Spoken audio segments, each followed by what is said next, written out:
let's predict the future here, and we'll say that you get elected for your ward. You're an Edmonton City Councilor. How do you envision your first term going? What are some of the what are some of your main points that you want to see at least being discussed when you get the opportunity to put in front of council?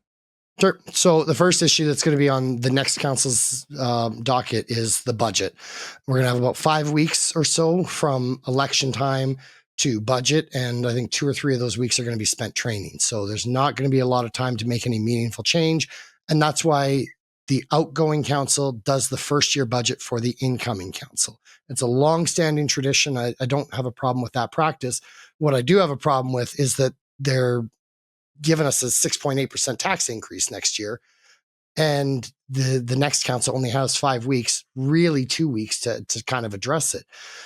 So I'm going through that budget now. I've been going through it for a while, and I'd like to see a 0 in the first year. I don't know if we'll get there, but I'm going to have to count on whoever else is elected to maybe bring forward some better optimization of where we're spending money and other ways to kind of reduce that. So, but 0% is my target.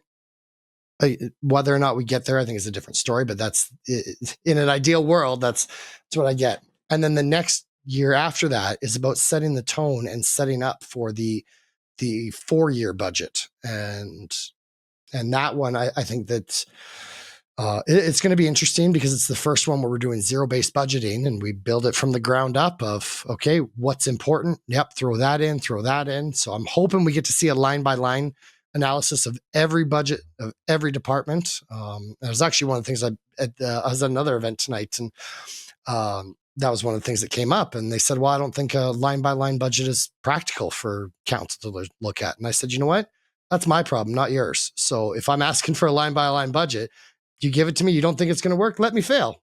Yeah. Right. And so, but don't try and prevent me from getting that information. So yeah. Let you determine what is relevant, what's not.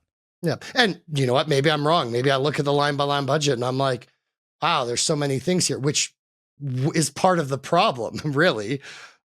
But I'm sure that's the line by line. I'm sure that's a rabbit hole where you start looking at like, well, this is a big item, that's a big item, that's a small item. What does this even mean? What's this code under?